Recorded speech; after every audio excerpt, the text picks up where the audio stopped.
All rise for jury, please.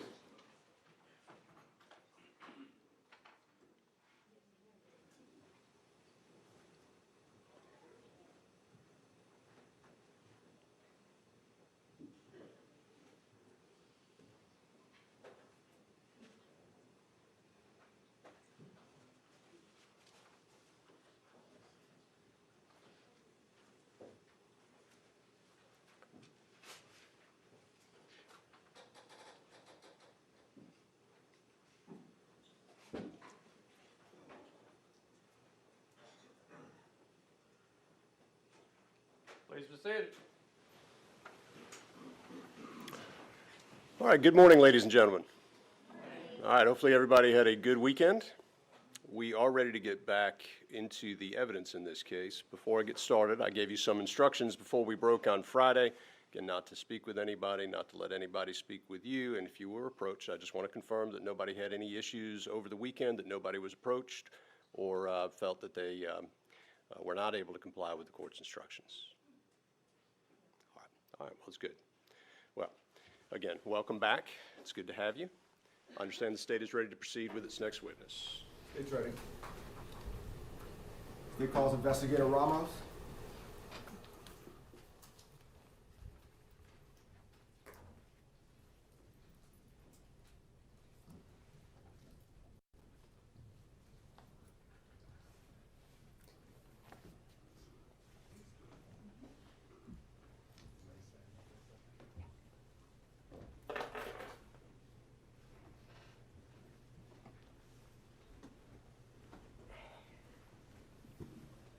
Swear to tell the truth, whole truth, and nothing but the truth. I do. Go ahead, have a seat. Yeah.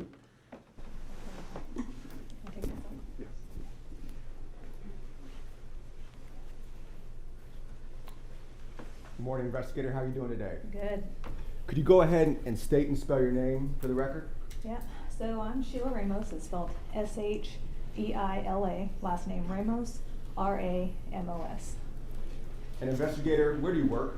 I work for the Glenn County Police Department. Could you pull that microphone up towards you a little bit? The seating's a little different than we normally have it. See if that helps. Okay. There we go.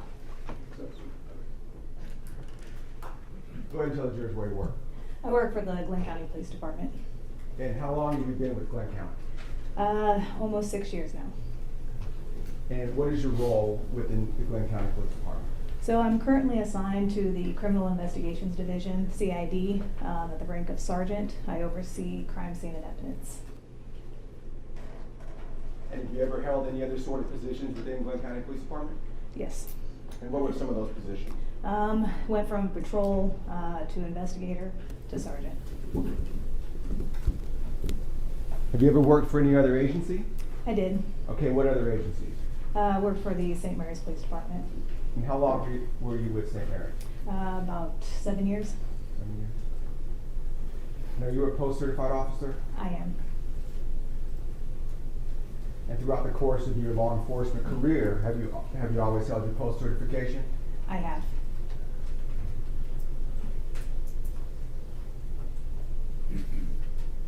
I'm going to take you back to February 23rd of 2020, okay? What was your position February 23rd of 2020? Investigator. And did you have occasion to respond to the Satilla Shores neighborhood regarding the shooting? I did. Okay, can you go ahead and tell the jurors a little bit about that? So I received a phone call by a supervisor on call that stated that there was a death investigation. There was an outside scene with a deceased black male, and the scene needed to be processed. I'm a certified crime scene technician. Got certified in 2019, as well as a certified crime scene investigator through International Association of Identification, IAI. So I responded to the scene and was advised that I would be assisted by investigator Chris Lowther. Okay. All right, I want to talk a little bit about crime scene processing in general, okay? Mm-hmm. Could you give the jurors a little rundown on what's kind of going through your mind and what you're first doing when you get on the scene as a crime scene investigator? Okay. So the first thing I do is I document the time that I arrive on scene. So I arrived at 2:15 p.m. that day. The next thing is I look for is weather conditions so that I know what kind of environmental task I'm gonna have to deal with, whether it's raining, foggy, or if there's dew. Unfortunately, this day it was about 60, I think 68 degrees out, and it was clear and sunny. There was no rain.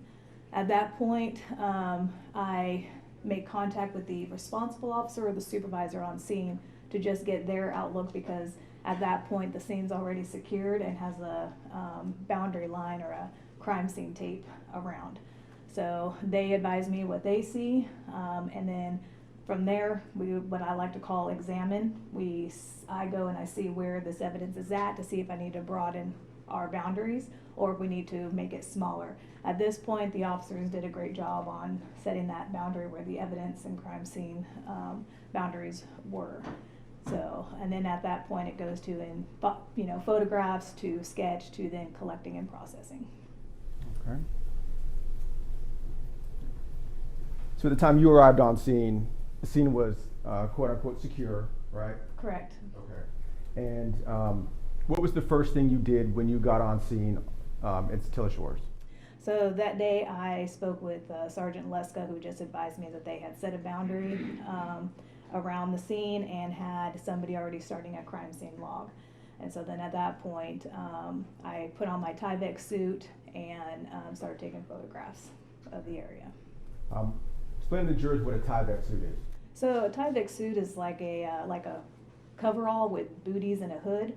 And it's like almost like a really tough plastic. It bends with us so that it prevents any kind of tears, but it helps to eliminate that cross-contamination.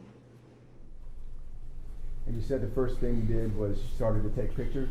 Yes. Could you tell the jurors a little bit about the process of taking pictures for a crime scene? I'm assuming it's a little different than just normal picture taking, is that right? Well, yes. So when we take our pictures, we take them in 3 settings. And so we have our, what we call our overall, or like what I like to call the global view. It gets the area, the crime scene as, big as I can get it. And then you have your mid-ranges, which show the evidence in conjunction to what we like to have like a fixed object. And if we're able to have that, then you know the conjunction of that fixed object to the evidence. And then you have your close-ups, which are going to be what we call fill the frame, and we want that evidence to fill all that frame, and then you do it with or without a scale. Okay. Can you tell the jurors generally what you photographed that day, and then we'll go into some of the specifics after you're done with that. So what I photographed was, once I got done with my overalls, were the shotgun shells, the body as well as the injuries, and any blood stains that were on the asphalt.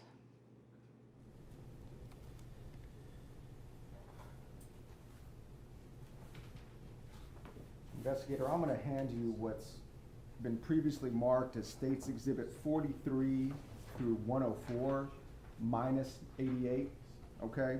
And for the record, these have previously been shown to defense counsel.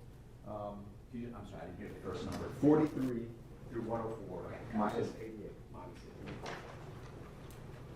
And can you tell me if you recognize, permission to approach, Your Honor. Can you tell me if you recognize what 43 through 104 minus 88? Yes, these are the pictures that I took that day. Now, those aren't all the pictures you took that day, correct? That's correct. Okay, but they're just a select few from that day? That's correct. Okay. And are those before court? I did. Okay. Are those a true and accurate representation of the photographs you took that day? Yes.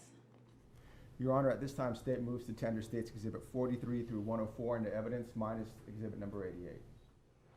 No objection, Your Honor. No objection, Your Honor. No objection, Your Honor. They're admitted. Take those back from me.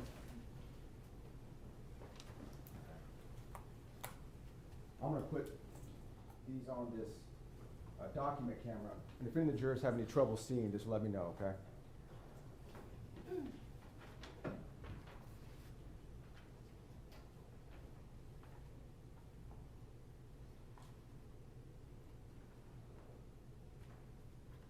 State's Exhibit 43, what are you looking at here? So this here is what we call a photo identifier. This is what sets off our separation for pictures.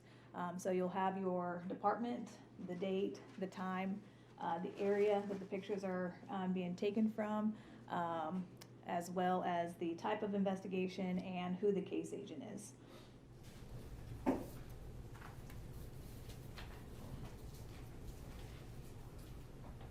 All right, I'm gonna put on State's Exhibit 44. Could you tell us what you're looking at here? Yeah. So here is, you're actually facing Holmes Road. Buford Road is off to the side here, and this is the residence that is off of Buford Road. So we're just looking at one layered of Holmes Road. And Holmes Road is this direction? That's correct. And Buford, Burford, that way? Yeah.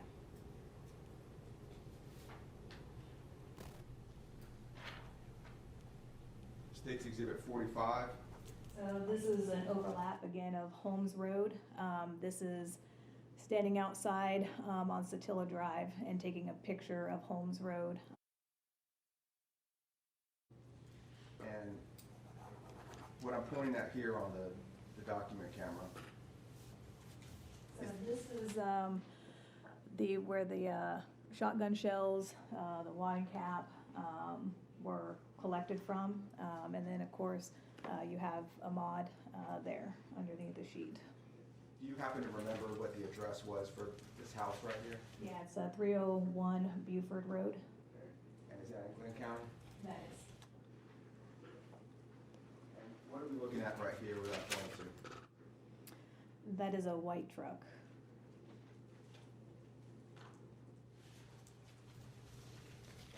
State's Exhibit 46. So again, this is a overlap of Holmes Road and Satilla, basically getting the street sign from an overview of Satilla Drive and Holmes Road.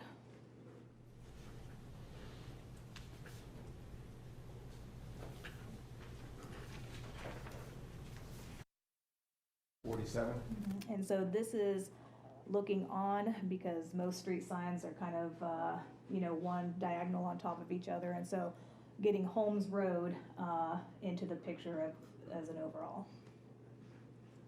So are you, when you're taking different angles, pictures of different angles, do you sort of stand there and try to take as many angles as you can, or what's the process? Yeah.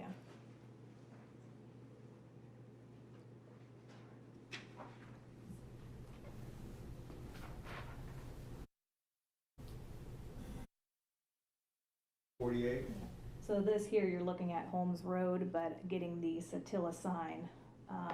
So that way we understand that the intersection of Holmes Road and Satilla Drive is what we're concentrating on.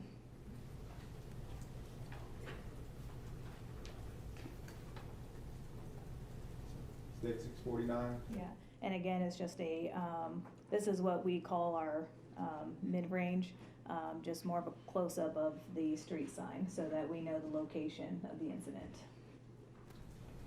State's 50. And this is facing Holmes Road again. Looking at white truck. White truck, yes. Do you know who this person is right here? At the time, I did not. Now that, with the investigation that was concluded, was Greg McMichael. And who's this person? That at the time was Captain Tom Jump.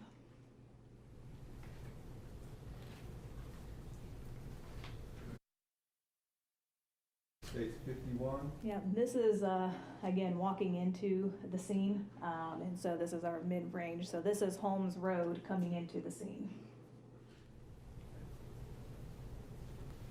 State's 52. And this is, again, just a mid-range of 301 Buford Road, the residence. State's 53. This is actually going out towards Buford Road. So. That's Buford Road there. Yes. And if you go back this way. Yeah. Buford Road and Satilla Road merge. Your Honor, just to interject, just to correct the record, the road is Burford, B-U-R-F-O-R-D, just to make sure we're all on the same page.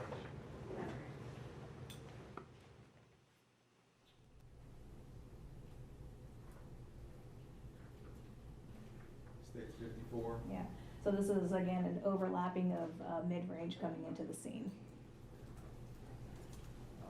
This white truck.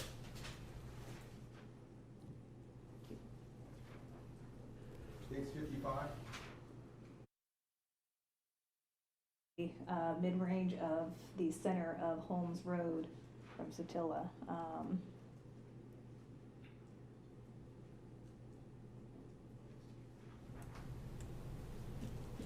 States 56. And this is an overlap mid-range of Holmes Road. You have the shotgun that is in the grass, and then the driveway where the blood stains and some of the shotgun shells are at. Now, this truck is appearing to be backing away. Did that truck leave the scene that day? Apparently, I did not know anything about the truck that day, so it really was not something I was paying attention to.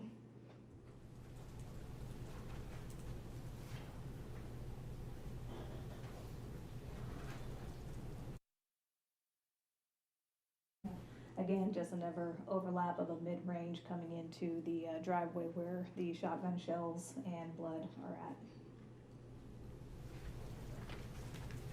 So those sort of give you an overview of when you walked on the scene around you as it rotates across the crime As scene? they're coming in, yep.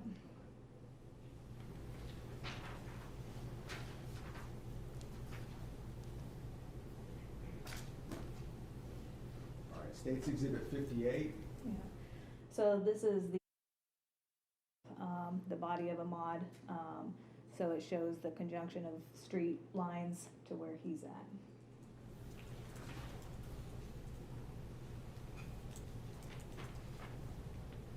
Okay. This is just a different angle from mid-range photographs. What's lying in this grass right So here? that's the shotgun.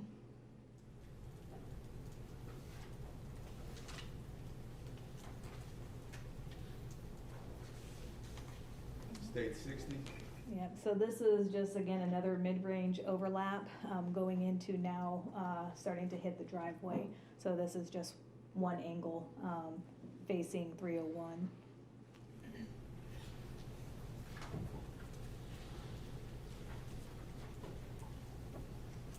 State 61. Yeah, this is, again, mid-range, of the driveway, where the blood and shotgun shells, are at.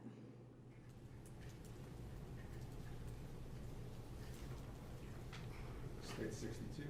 And so this is facing Satilla Drive, so this is an actual overview. So that way, a different perspective from Holmes Road to Satilla Drive.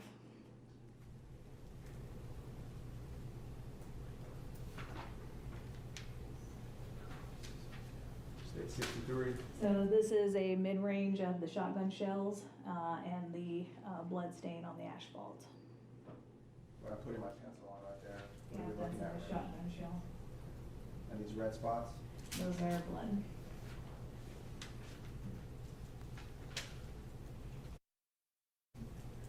'64. So this here is just mid-range of the blood on the asphalt and driveway.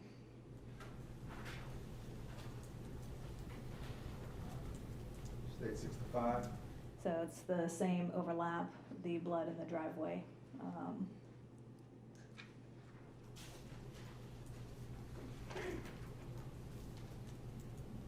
State 66. This is a mid-range of the shotgun shell that is at the edge of the driveway on the asphalt.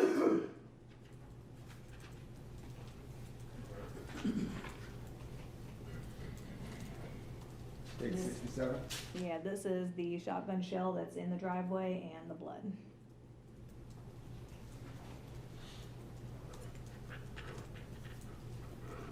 So this is an overview of the blood to show from the driveway out to Holmes Road. State 69.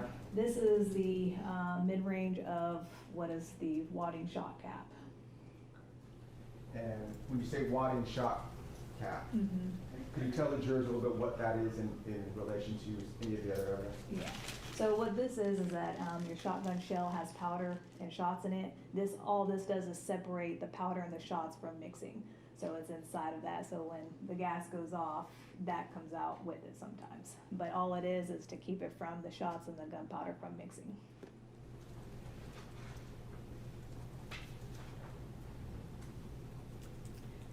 State 70? Yep, this is mid-range of the shotgun shell and the pool of blood.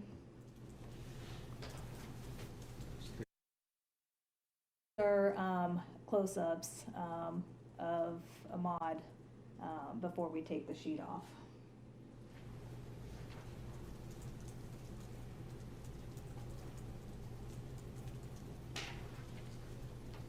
State 73?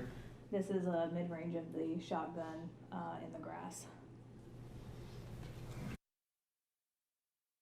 74? And this is your close-up of the shotgun.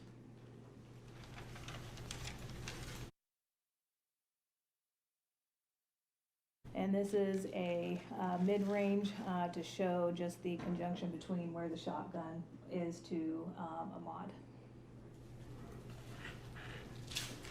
State 76? So at this particular point, we stopped to place photo identifiers, and so this picture is showing an overall of those photo identifiers. Okay. So this picture, you start to place little placards to identify, correct? That's correct. Okay. And what's the purpose of doing that? So that's just for us whenever we take pictures, to keep evidence in line so that way we don't forget anything. So it's just like photo identifiers, so that when you're looking at photographs of a single individual and I say placard 1, you would be able to identify placard 1 and what that evidence is in conjunction to it. Now, when you're putting these placards up and you start with numbering, right, is there a piece of evidence that you choose in particular, or is it random, or does it depend on the case, or how do you decide the numbering system on where to start, with the evidence? So anybody could be different in it. There's no set procedure on how you mark it. Me, I always start from either 1 in and work my way, in. So I started down at the end of the driveway by marking my evidence and working my way up to Satilla Drive. So, state 77.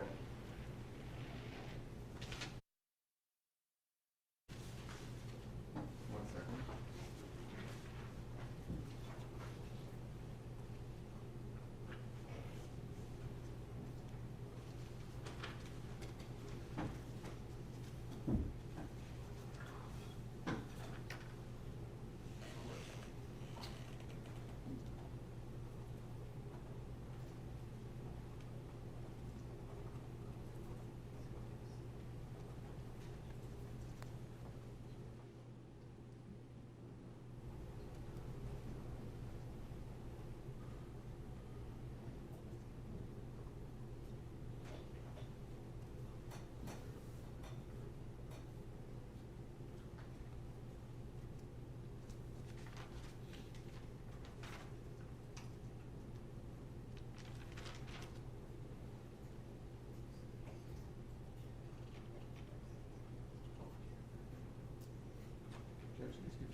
while we're getting that up, we're gonna kind of do it old school style, just hand them out, okay?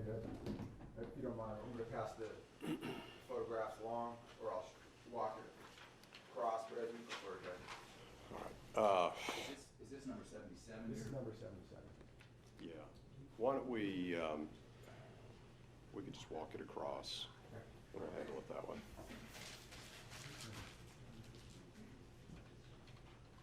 So, It will be published to the defense table. let's give it a moment, see if, and keep everybody in place for just a moment, if we may have an idea on what we need to do.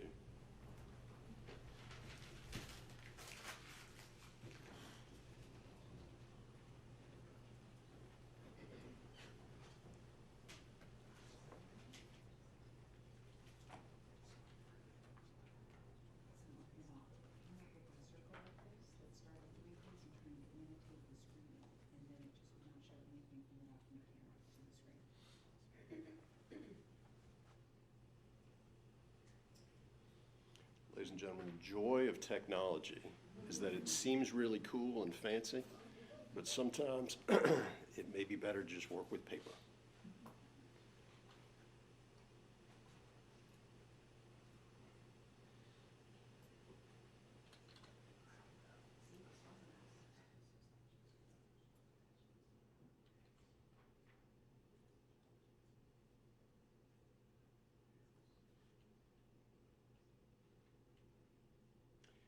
We, from the state, are we just gonna be walking through the photographs for a little bit? Yeah. All right, why don't we, Cedric, let's do this. We'll do it in a break, and we'll just work through it then. All right, thank you. Yeah, if we're working through the photographs, since they're in and they would go back, you can just go ahead and publish just by showing the panel. All right, thank you. Flashing it this way, just so we know which one we're doing. Yeah, let's go ahead and make sure, let's identify it by number. I assume y'all have a copy? We do. Okay, identify by number, if you, from the state, identify by number, show them just so that we're all on the same page, no pun intended, and then walk it down the jury. All right, let's go, Ramos, we're gonna show you 77. You see what that is? Yes, that is placard number 1, that's a shotgun shell. Okay. And so this is what you were talking about when you started numbering, right? Correct. Okay.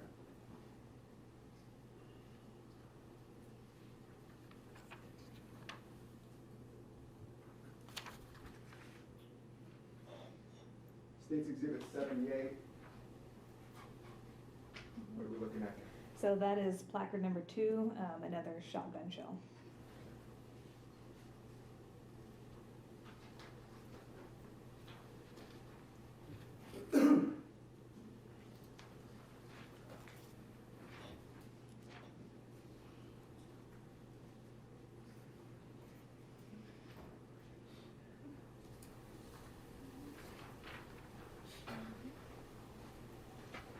State's number 79.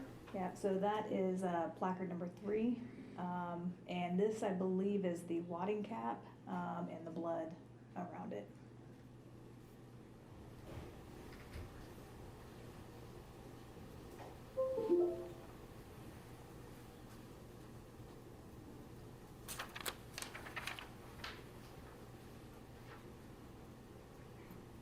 State's number 80. Yep, that's gonna be placard 3, it's gonna be the wadding cap. That's an up-close version of That's correct. previous photograph.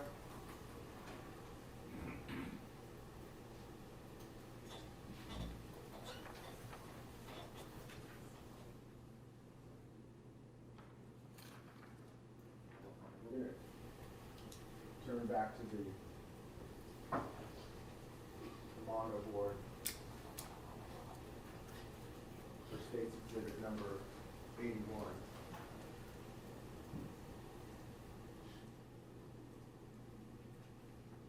What are we looking at here? Okay, so that there is placard number 4. This here, I could not tell if it was bone and tissue or if it was tissue that was surrounded by a shot. And so that would be placard number 4. State's 82.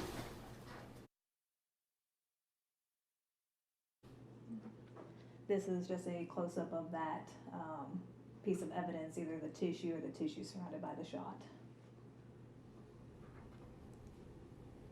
And when you were putting numbers on the shotgun shells and that sort of thing, did that in any way indicate the order of the shots, or was that just strictly for documenting purposes? No, the placards that get placed down are just nothing for documentation purposes.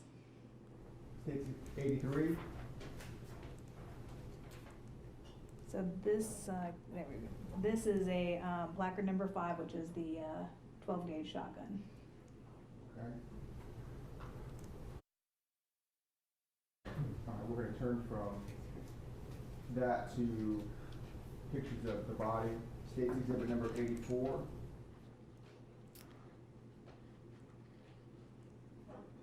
So these are overlapping of Ahmaud's body.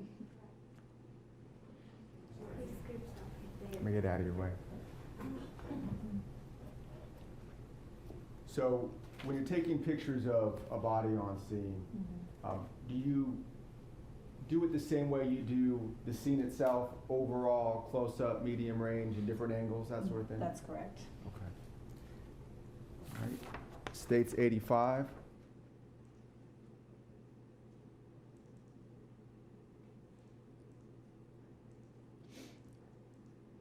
So this is the, again, overlapping of his mid section.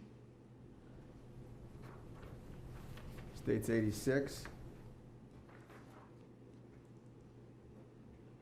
Now, when you're documenting pictures of the body as a crime scene investigator, are you looking for anything in particular in terms of wounds, that sort of thing, or what is your job as a crime scene tech when dealing with the body and taking photographs of the body? So we're looking for any injuries so that we can, take pictures of them. The body was moved by the time that we got there, just because first aid was provided. So we were not able to get the original, but we take them so that way we can document what we see on scene, and that way when the medical examiners, take a look at it, we can, kind of compare notes, on what we have as far as injuries and that they're consistent. States 87.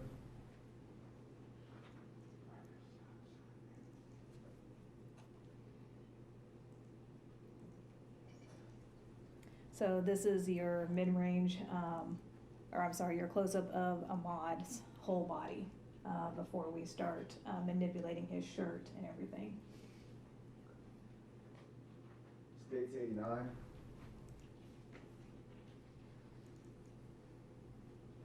So this is the, let's see, this is the close-up before we start moving anything on him. This is the shotgun wound to the center of the chest. Now, from your determination or from your investigation, the shirt, it appears to be red. Is this the color of the shirt, or is this from another substance? No, that would be another substance. It would be his blood. States 90.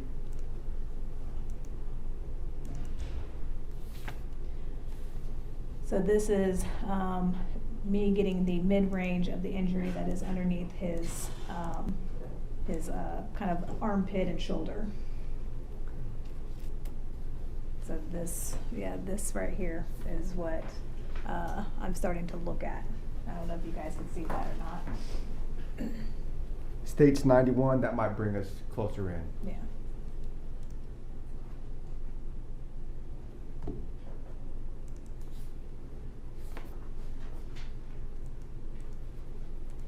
Yep, so this is the mid-range of the gunshot wound underneath his arm, kind of to his shoulder. States 93.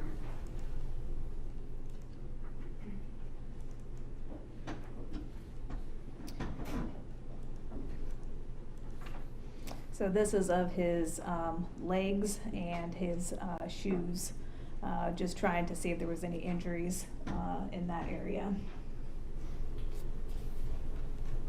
States 95.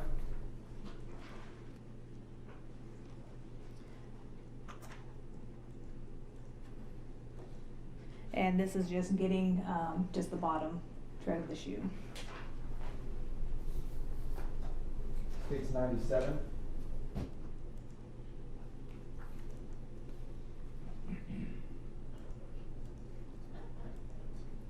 So this is, what appears to be a gunshot wound, to his wrist.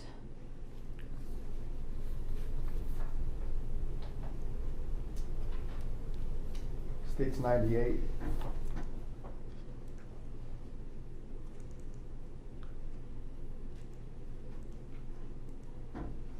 So this is the close-up of the wound that, or the gunshot wound that's to the center of his chest.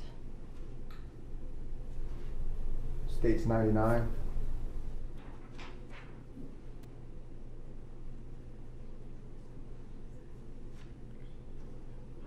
Mr. Ramos, do you know what that white object on his chest is? I do not. I want to say it's probably left there from squad.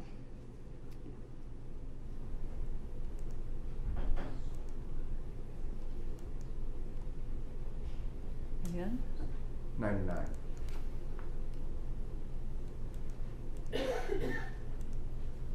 So these are the injuries that are going to be photographed with a scale. And that scale that you use, what are the measurements on that scale? They're by meters. Right. Yeah. States 100.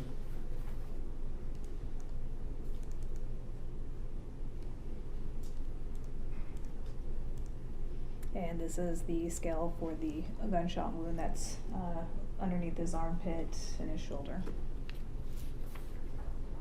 States 101.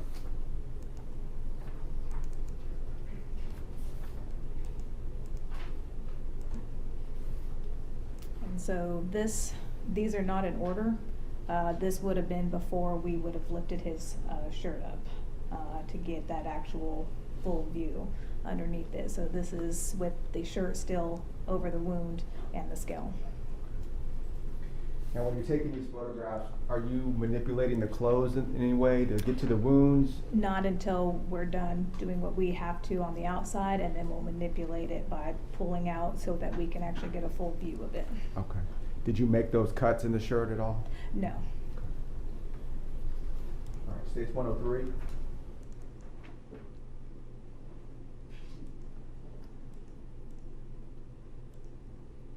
So when Ahmaud was removed by the coroner's office, this is the area that he was, laying at. And States 104.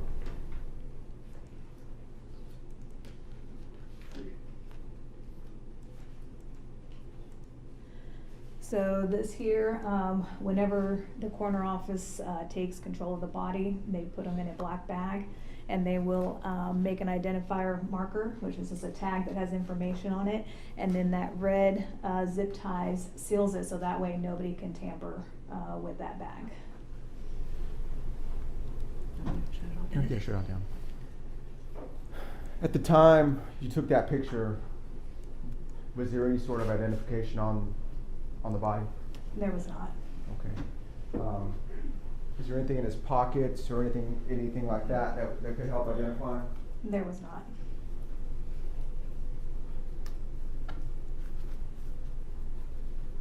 What happens to all the clothing and that sort of thing once it leaves the scene? So everything gets put into the bag with him, and it goes to the medical examiner's office, and then they examine everything that's on him, his clothing, to make sure that what our statements and the coroner's statements and they're all come together to cooperate all the findings and facts. After you're done taking pictures of the scene, at what point do you start collecting the evidence? So we don't start collecting until after we get done with the sketch. So we have our photographs that we take, and then we take our sketches, and then we'll go ahead and process and collect. And do you do a sketch in this case? I did.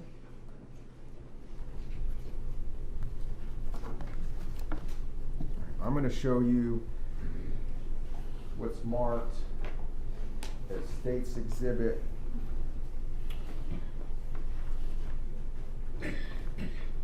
334, 335, and 336.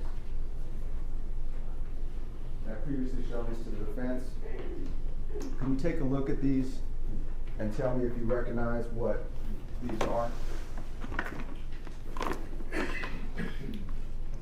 Yeah, so this is the evidence that I collected on scene. Okay. And let's start with the first number. So this one, Go ahead and read the exhibit number out if you see it on there. It might be on the back side of that one. The State's oh, exhibit. there we are. So exhibit number 334 is a shotgun shell. It's a 12 gauge shotgun shell.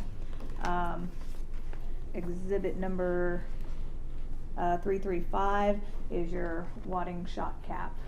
And then exhibit 336 is another 12 gauge shotgun shell. And is there a way, hold on those real Oh, quick. okay. When you're looking at those envelopes, Mhm. is there a way that you match up what you see on the scene and what you documented on the scene with placards to what you actually put in the envelope? You're talking about like a chain of custody? Yeah. Yes. Walk them through how you maintain chain of custody in terms of the evidence once it's on the ground. To when you put it in this. the envelope. Yep. All right, so of course, chain of custody is nothing but like a record of someone taking control or transfer or disposition of property, and it's to remain the integrity, you know, so that way if courts or anyone that handle the evidence knows that this is the authentic piece of evidence that came from the scene. So what I have to do, or anyone who's going to collect it, we have to determine, one, what type of packaging that we're going to package it in to just keep from any cross-contamination and remain its integrity. And then once we figure that out, once we package it in that container, then we go ahead and place it in our containers in our car and then transport it to our headquarters, which then goes into our lab where I take the evidence and seal it up. And did you follow those steps in this case? I did. Okay. And once you seal it up, is there any anything you do with the evidence to, in terms of the envelopes, to show that you sealed it? Yes, we date and initial the back of the seal, where if somebody was to tamper with it, like if they cut it, then we're gonna know that something has been manipulated because my initials and stuff have been distorted. And did you do that for those three pieces of evidence? I did. All right. And Judge, at this time, the state moves to place State's Exhibits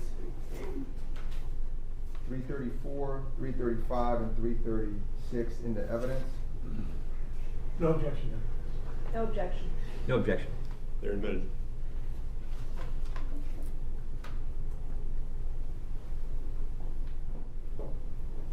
Is there, Investigator Ramos, is there any other piece of evidence that you collected on scene physically?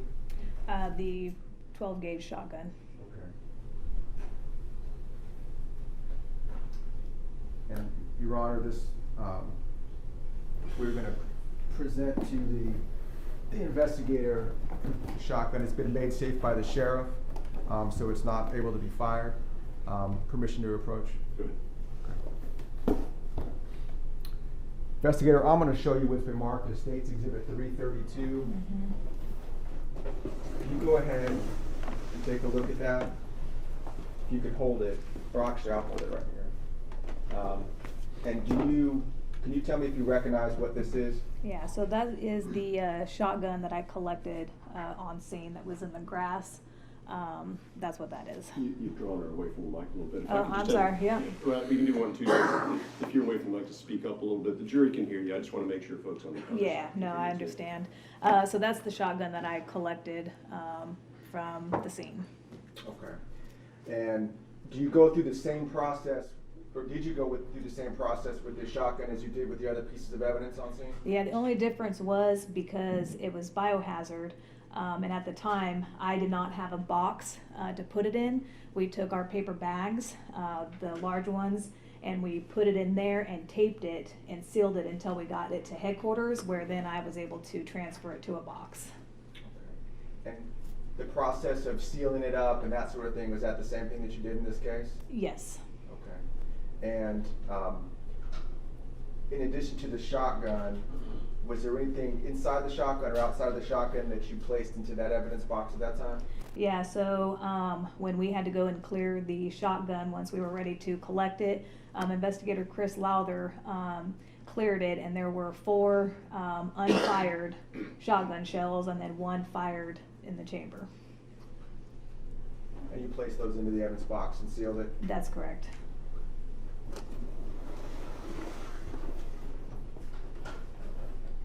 Judge, at this time, state moves to place State's Exhibit 332 and its contents into evidence. Let me just make sure I'm clear on what the contents are. Okay.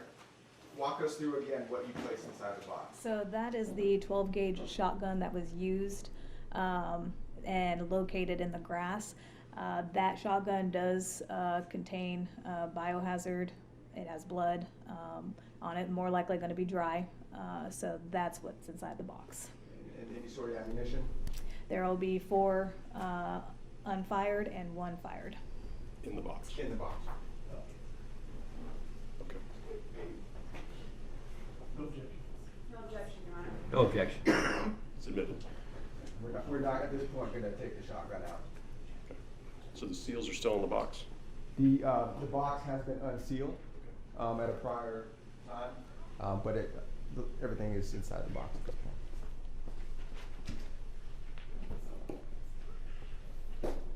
We unsealed it in front of the investigators to make it safe for the courtroom. Okay. Thank you.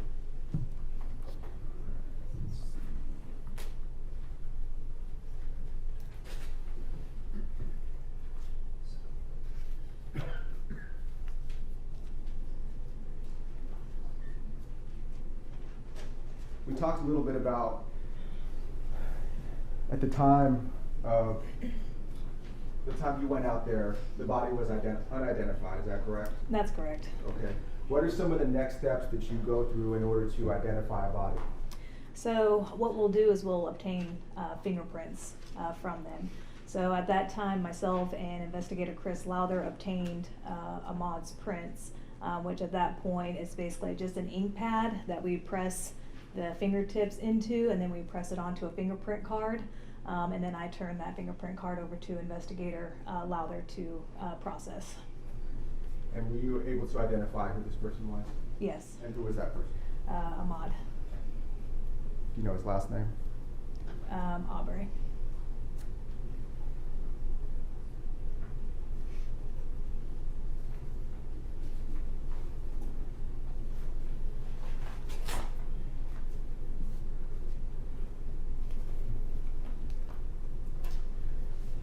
Was there anything else in terms of investigation that you did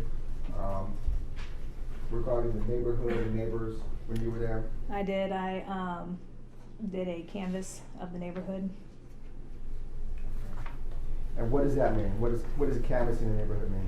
So all we're doing is trying to locate or identify witnesses, as well as, surveillance video of the neighborhood. And do you remember some of the questions that you would be asking the neighbors at the time you went out there? Yeah, so we were instructed to, gather surveillance video. So that's one question that we're, asking. And if they saw or heard anything, is the follow-up questions to those. Were you able to gather any sort of surveillance at that time when you were there? I was not.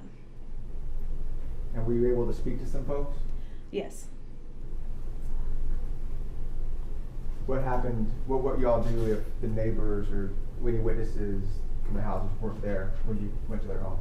So if we didn't make any contact with them or they weren't home, we would just leave a business card with the case number and a good alternate contact number.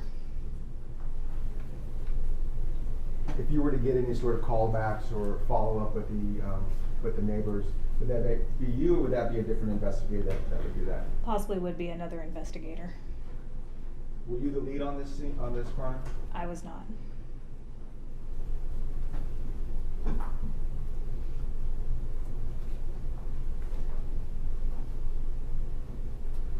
At some point, did you go to a different house within that same neighborhood and do any other sort of investigation? Yeah, so during the course of processing the scene at Holmes Road and Satilla Drive, I was informed that another resident had been hit by one of the projectiles. So we went over there after we were done processing the scene. I'm going to show you what's been marked as State's Exhibit 105 through 114. And they've previously been shown to the defense.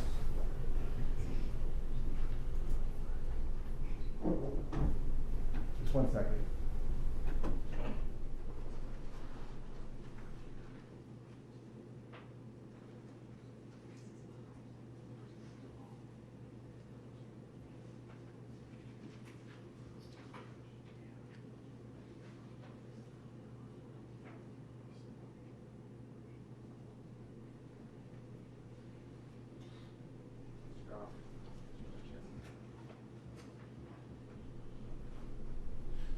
Can you take a look at them and tell me if you recognize what they are?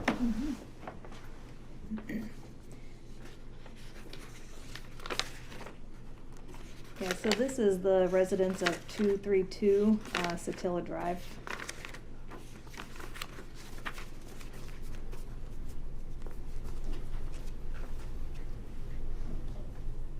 And tell us again why you went out to this house. Because a projectile had entered into their home. And are these a true and accurate representation of the photographs you took of that home? They are. And do you remember what the address was? 232 Satilla Drive. And do you know who the owner of that house was? Mr. Randall Parr. Judge, at this time, state moves to place State's Exhibit 105 through 114 into evidence. No objection, Your Honor. Subject to the court's prior rulings. No objection, subject to the court's prior ruling. They're admitted. We'll start with State's Exhibit 105.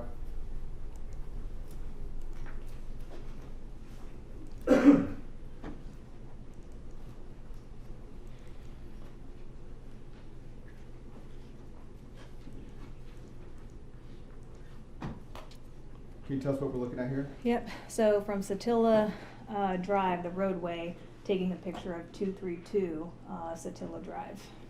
Okay. State's 106.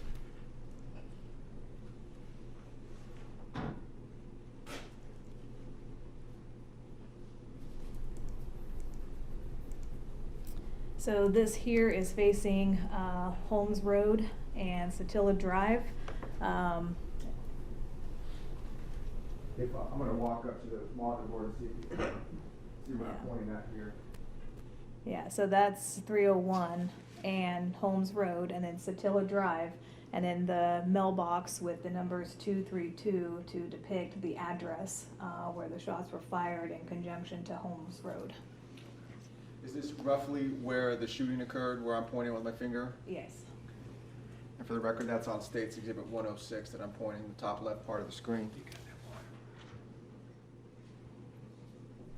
107. Actually, let's go right to 108.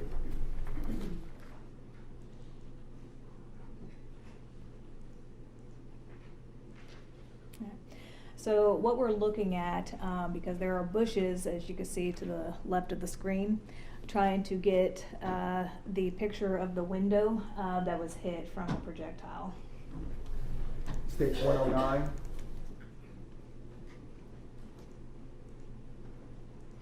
So this is a mid-range of the bullet hole in the window.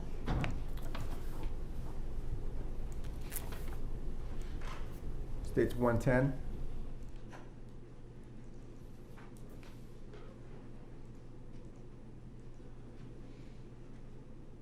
Another mid-range of the bullet hole.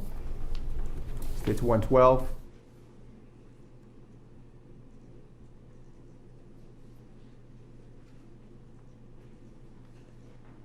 And this is the close-up of the bullet hole through the window. And states 114.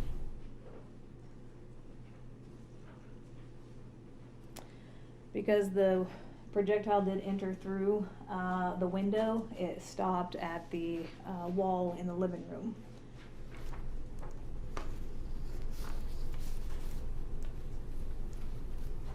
Now, at the point you went out there during the investigation, did you go in to recover that projectile?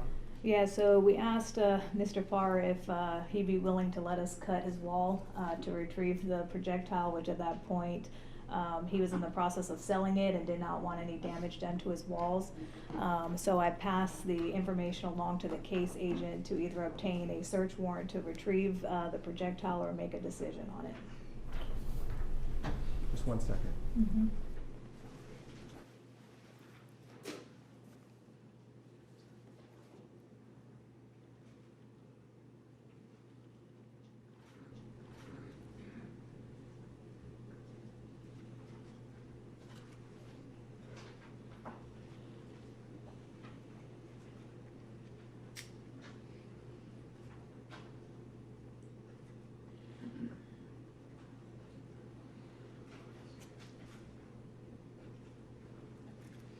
All right, when you were packaging up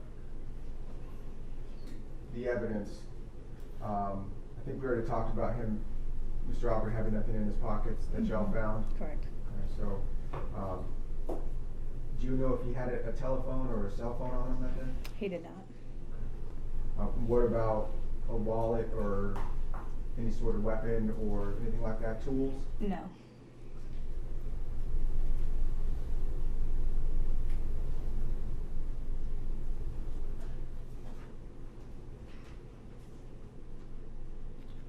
All right, Judge, at this time, no further questions subject to redirect.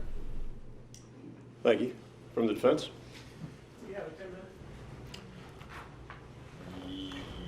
Yes. Let's go ahead, ladies and gentlemen, it's going to be 15. Well, let's go ahead and take a 15-minute recess. And we'll come back for the continuation of the evidence. You just hold for a moment. So rise for a jury, please.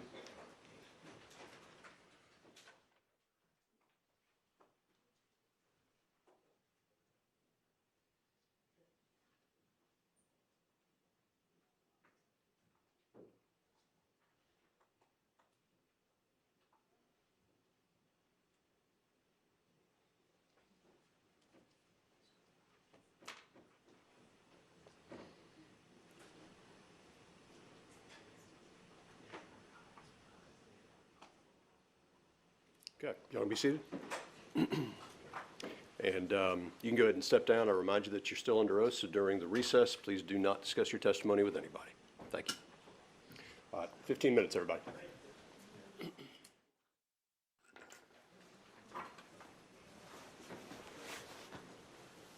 All right, we've got all the defendants represented by counsel. Understand we're ready to proceed. Mr. Sheffield? All right, let's get the panel. I'm sorry, and the witnesses on the stand. So you got my back to the witness now.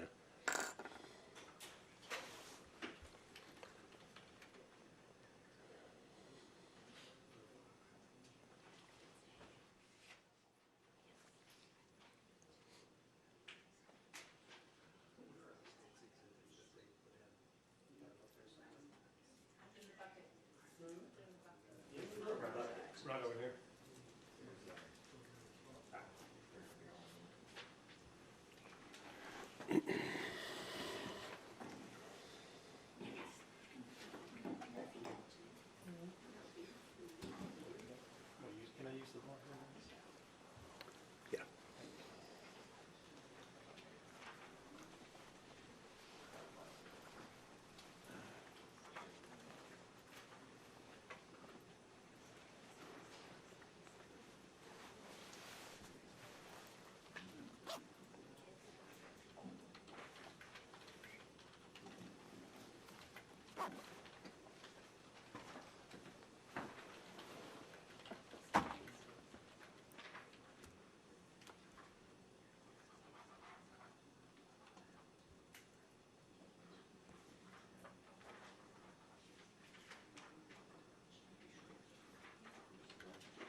for the jury.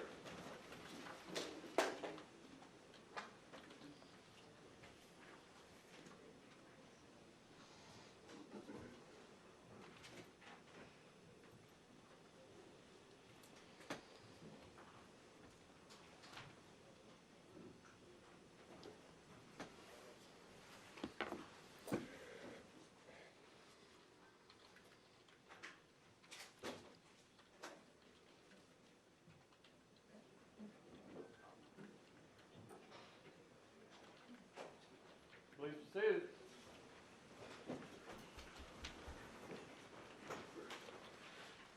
All right, welcome back, ladies and gentlemen. One thing I've noticed is make sure you bring layers. Some days it's hot, some days it's cold. Today it's cold. If it makes you feel any better, it's a lot colder in the back. That aside, welcome back. I believe we are ready to proceed with the evidence in this case. Mr. Sheffield. Hey, good morning. We've had a chance to speak briefly before, haven't we? Okay, I'm Jason Sheffield. I represent Travis McMichael. So I wanted to go back just a little bit and understand how you were gathering information to then make the decisions that you made over the course of taking photographs and working the crime scene on that day. Okay? Okay. Okay, great. May I approach witness? Yes. I'm going to show you what I've marked as defendants exhibits 10 and 11. Ask you if you recognize these. Yes. What are those? These are my crime scene sketches.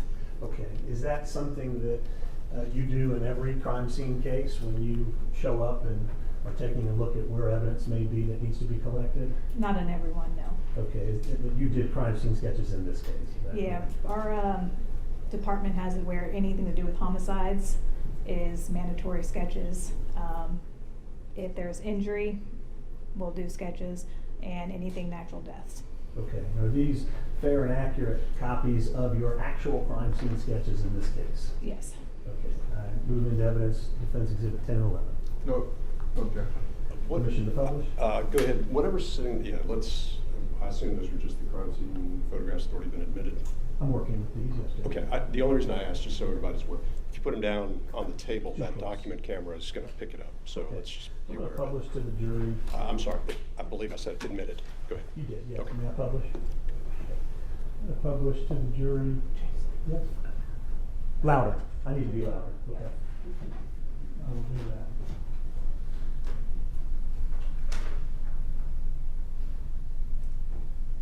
Okay. I'm showing defendant's exhibit 10. This is one of the crime scene sketches that we were just talking about. Is that correct? That's correct. And very basically, it shows the deceased body in the roadway, That's correct. as well as the streets of Satilla and Holmes, right? That's correct. And then you've got a number of things numbered that you've collected, shotgun shells. Hold on a second. You got to make it a little bit bigger. They can't see it. It's hard to see it. There's a zoom button on there. Yeah. To the right? I see it. The jury's telling you the button's on the bottom left. Yeah. I see a zoom button right here, but I've gone too far. And what was in the way, this thing? You are. Okay. And I'm in the way. All right. So just very, very briefly, I'll move out of the way. What we're talking about here is essentially just the drawing that you've done, right? That's correct. Okay, and you do this to get an idea of and to create a memory of where everything is located. That's correct. In addition to marking where things are located, you also identify these things by numbers. That's correct. Okay, and you also do some measurements. That's correct. Okay, and so if we move to this side, here we can see what you listed out of the objects that you may have collected, right? Correct. Okay, and we've just admitted some of those into evidence. Correct. Okay, very good. Now I'm going to show defense exhibit 11. It's a little zoomed in. There's 11. And you've mentioned a pole. What is that pole you're talking about? So in the pictures where I'm facing Satilla Drive, Mm-hmm. you'll see a pole That's what I'm referring to. And the pole was located on somebody's property? That's correct. And then you're measuring distances from that pole to the various objects? Correct. Okay, just to get an idea of where everything is in relation to each other. Correct. Fair, okay. And then, I move this up a little bit, you see down here at the bottom, there are other distances that you've written down here with these types of numbers, right arm, left arm, those types of things. Correct. Just to understand the body's position in the roadway. So the measurements are based off of a triangulation measurement. Okay? So what we do is we take a foot. So your left foot would go from, let's say, the pole, and you'd measure that, and then you take another object and you measure that left foot to that to get your exact point. Got it. You're just trying to be precise about where everything is. That's correct. It's to make sure that there's a complete record of what you're observing on that day, in addition to photographs. Correct. Okay, very good, thank you. When you first got out there on the scene that day, did anyone make you aware that there was a video that captured some of the interaction between Mr. Arbery and Travis McMichael? They did not. So you did not have the benefit of that video to try to figure out what had happened before your arrival? I did not. Okay. Did you speak with other officers about what the path of travel was in terms of where Mr. Arbery may have run that day? I did not. Okay, so you were not aware when you were out there that he was running from 220 Satilla Drive and up Satilla Road? I was not. Okay. To be sure, you were not aware that he ran up Burford Road. Objection to facts, not in evidence. I'm asking if he was aware of it. There's no. It's a big if, we're still working through the facts in the case, so. It's fine, yeah. Well, but we got the opening, so, yeah, where are we going?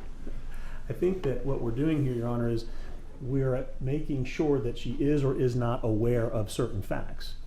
She can testify that she was or wasn't aware of those things. I'm not testifying, I'm asking her. Just whether she was, Yeah. what she was familiar with at the time she was arriving on scene. Correct. Okay. Yeah. Did you have any information that Mr. Arbery ran up Burford Road? No. Okay. Or that he ran further, what I'll characterize as up Holmes towards Zellwood? No. Okay. So then if I have a map here of the neighborhood. Have you seen a map like this before? I have. Does this look familiar like a map of Satilla Shores neighborhood? Yes. Okay.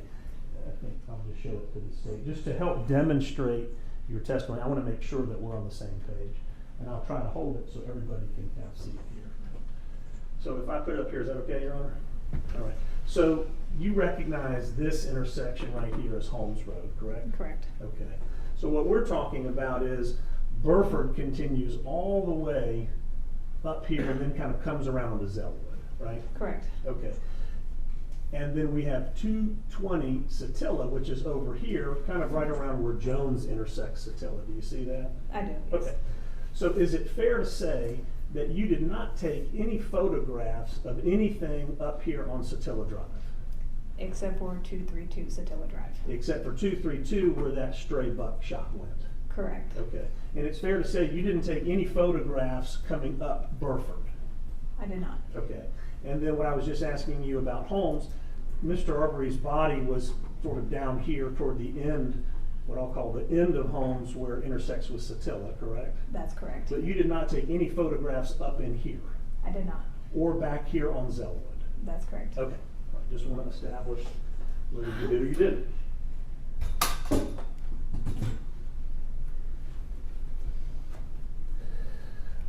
You were asked about whether or not Mr. Arbery had anything in his pockets. You recall that? I do. Okay.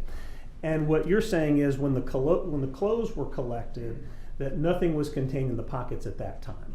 Correct. Okay, but we've just talked about an extensive amount of roadway, Satilla Drive from 220 Satilla, up through Burford, and then up and down Holmes Road, correct? Correct. Okay. Did you or any officer canvass Satilla Drive in any way to determine whether or not there was anything that could have belonged to Mr. Arbery? Not that I was directed to do so. Not that you were directed to do so, okay. So Correct. you did not canvass Satilla in any way to look for any belongings of Mr. Arbery's. Correct. Similarly, you did not canvass Burford Road to look for any belongings of Mr. Arbery. That could have been Correct. attributed to Mr. Arbery. Correct. Or similarly, up Holmes Road. Correct. Okay.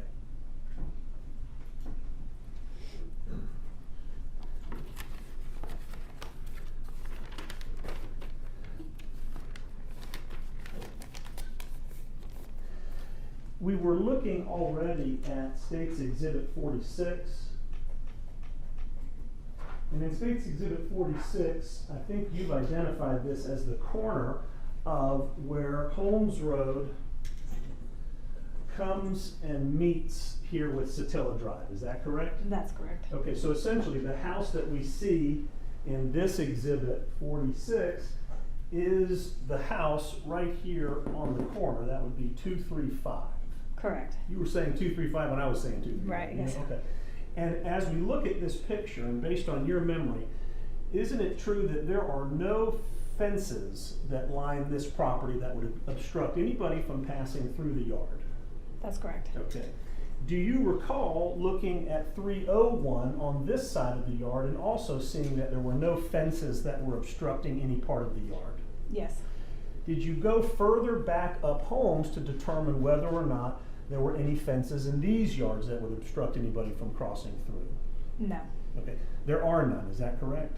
I'm not sure. Oh, very good.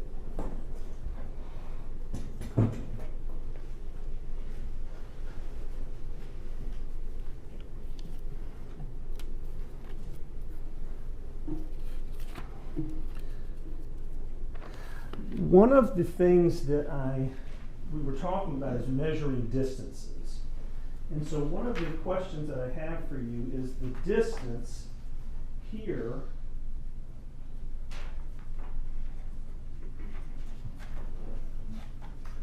well, we have a photograph with the truck. Let me find that.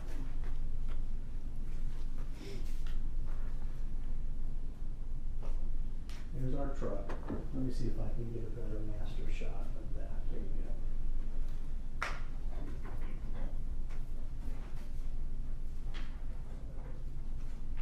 I'm going to show you State's Exhibit 54.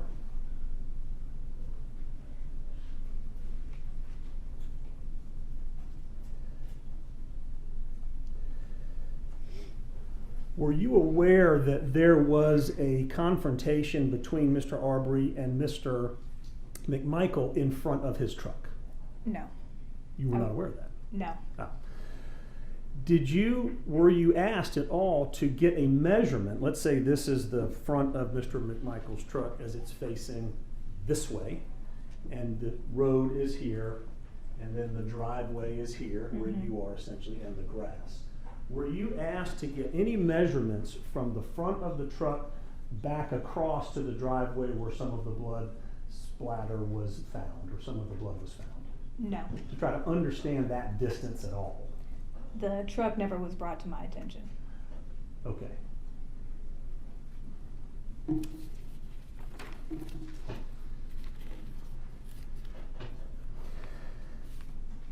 The clothing that you collected from, and you collected the clothing, is that correct? The clothing from who? From Mr. Arbery? No. You did not. That was done later back at the crime lab. Correct. Okay. But you photographed Mr. Arbery's body, and there, I think, in that photograph, we see some cargo shorts. Is that correct? That's correct. A long belt, Correct. a bandana around his neck, Correct. no socks, Correct. just sneakers. Correct. Okay.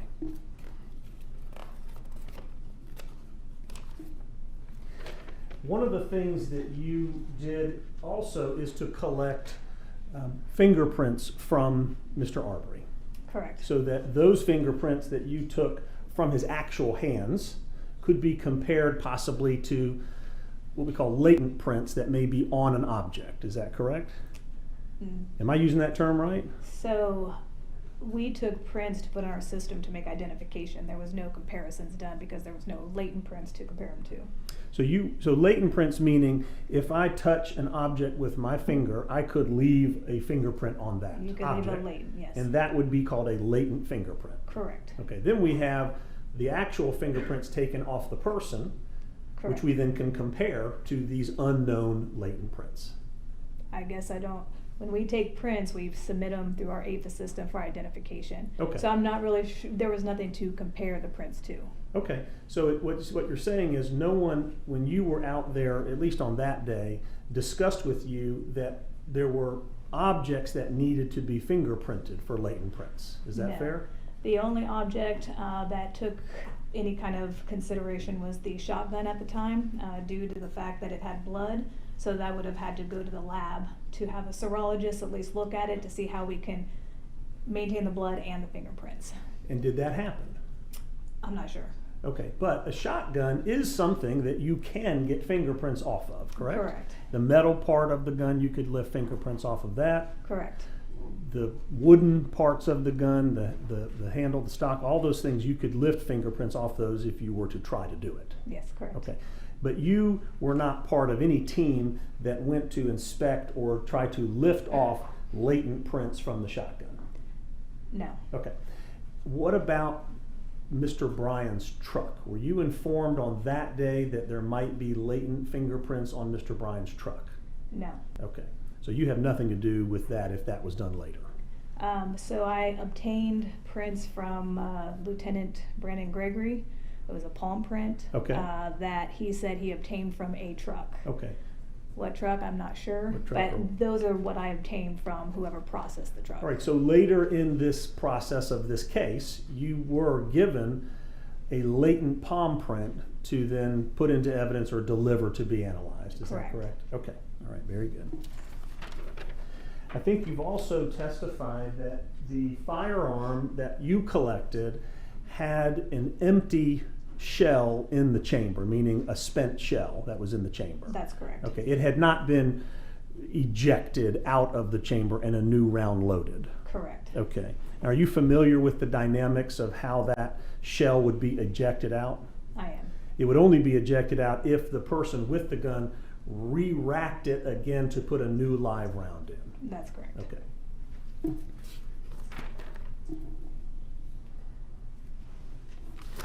One of the things that you did, though, and we heard a little bit about it, is that you did a neighborhood canvass. That's correct. And the neighborhood canvass that you did was and did involve 3 streets in the neighborhood. Correct. You recall it involved Burford. And do you recall, as you're sitting here, the number of houses that you went to on Burford?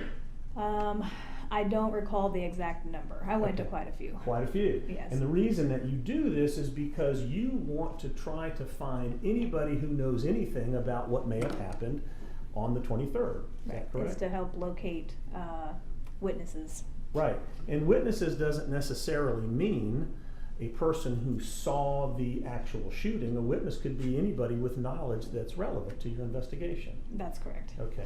Witnesses to the potential relationship between the 2 men involved in the conflict. Correct. Witnesses that might understand who Mr. Arbery is or what he's doing in the neighborhood. Correct. Okay. Witnesses that might know Travis McMichael. Correct. Witnesses that may know about the history of break-ins or burglaries or thefts in the neighborhood. Correct. Okay, so you went knocking on doors with another investigator. I did. That was investigator who? Heather Savage. Investigator Savage. So the 2 of you, if my records are correct, on Burford, you went to 300, I'm going to list them out, okay? 300, 302, 305, 310, 314, 316, 318, and 322. Does that sound right? I believe so, yes. Okay, so just in looking at our map again, essentially, you started here at the beginning of Burford, and you went all the way up the street looking for information. Correct. Okay. Anybody that didn't answer the door, you left a card, and perhaps you would get a phone call back. Correct. And then whoever identified themselves as someone with knowledge you would then pass that person's name over to another investigator who would follow up. We would, Investigator Lowry, who's the case agent, would have. Lowry, we're gonna call him the head case agent, is that right? That's correct. That's where everything comes up to him and he makes the calls about what to do. That's correct. All right. Only one of those in every case, is that fair? About 2 if possible. 2 if possible, Yes. okay. And Investigator Marcy was another investigator that took a lot of responsibility in this case as well. I'm not aware. Not aware. Okay. Now, you also went up Holmes, the street where the shooting took place, and you went to 404, 405, 416, 418, and 419, is that right? That's correct. So if we're looking at Holmes here, this is our street here on Holmes, Mm-hmm. you went pretty much all the way up and down Holmes looking for information. Correct. Okay. And then lastly, you also were looking at residents on Satilla, and this would carry from 221, 235, 239, and then 225 through 229. So essentially, again, you're coming in this area here looking for anybody that knows anything. Correct. Okay, very good. Now, by the time that you arrived on the scene, Travis McMichael was not there any longer, right? Not that I'll say no, but I wasn't paying attention to who was involved. Okay. So You were not asked to photograph him on the scene, No, or to talk with him on the scene, no, or to take fingerprints from him on the scene. no. Okay. And then I think later that day, you actually saw him back at headquarters. Who? Travis McMichael. Yes. Yeah, you had a very brief interaction with him there at and I believe you noticed that he was in a distraught state. Yes. And I think you even asked him, "Are you okay?" And he said no. Yes. Okay. Now, the next day, you went back to the neighborhood, and this was, we were talking about doing some of this neighborhood canvas. Correct. Is that right? And as you were walking through the neighborhood and coming up Satilla, you came across Mr. McMichael, Travis McMichael. Correct. Now, he lives, in terms of your canvas, he lives right here at 230.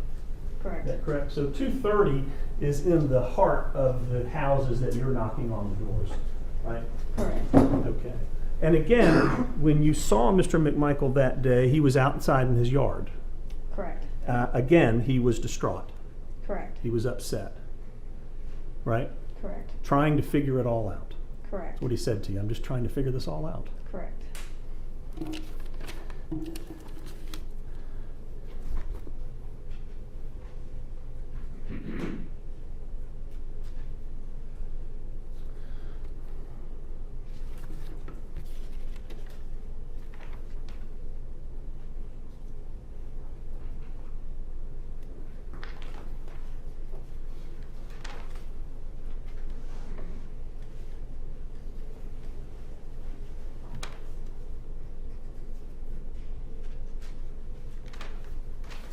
Give me 1 second, please.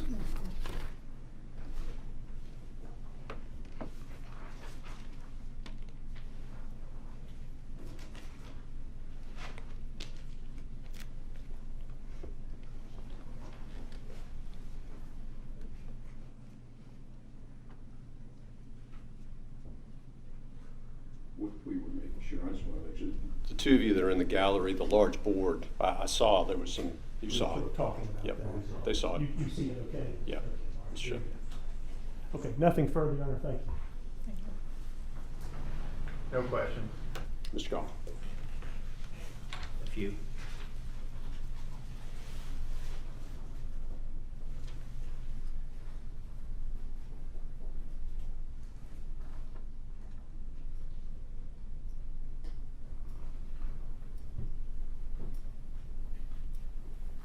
Good morning, ma'am. Good morning. My name is Kevin Goff. I represent Mr. Bryan, and I just have a few more questions for you, if that's No okay. I think you indicated you did a canvass of the neighborhood, Correct. and one of the reasons you did that was to locate surveillance videos, if there were any, that might have captured this incident. Correct. All right. Did you miss Roddy Bryan's house? I don't know where he lives. Okay. Did you, but your practice was to leave business cards? Correct. All right. Did you ever recover any surveillance videos from Mr. Bryan? There were a few residents that had them that were not able to obtain them, which we sent another investigator to locate or to obtain those videos if possible. So how did the Glenn County Police Department recover the night owl videos? I'm not sure. Did you recover the night owl videos? No. No further questions. Any redirect?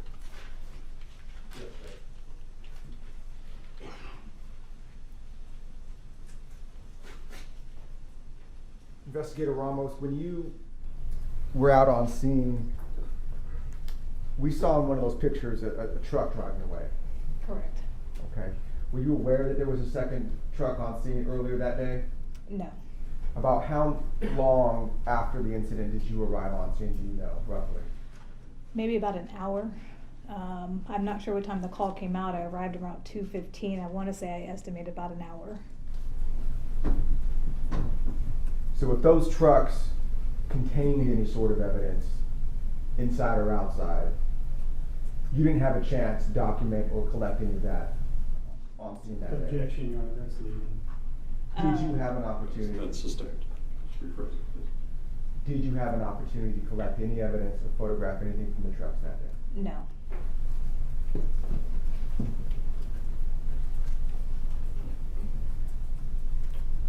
Just one second.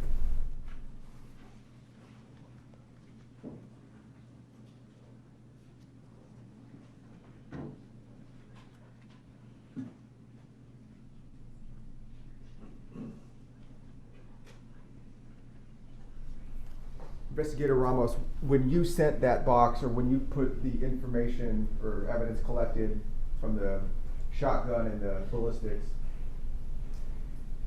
the 4 unfired and the 1 fired shot, you put that into the box and sealed it up, correct? Correct. Okay. And Judge, for the record, when we had said what was inside of the box, it was test fires and the shotgun. Ballistics were done later on, and those will be tendered later. The 4 unfired and the 1 fired will be tendered later. Let's clarify. Object to testifying right now. Yeah, let's, off the record. Oh, I'm sorry, we can go ahead and address that. You put those inside the box and sent them off, correct? Correct. Correct. Can I clarify Sure. something? So when we packaged it, it got turned over to the GBI. So I can't say that I sent them off. I don't know what happened after the custody was turned over to the GBI. Okay.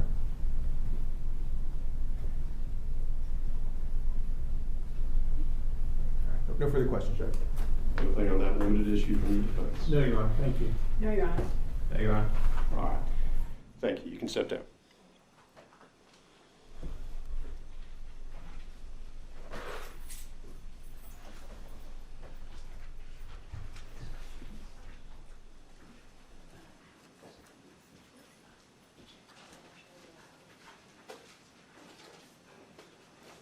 Judge, we're gonna reserve the right to recall her. She knows that. You just let all the Okay. witnesses know that. Yeah, let's, so you are subject to recall, Correct. and you are free to go today.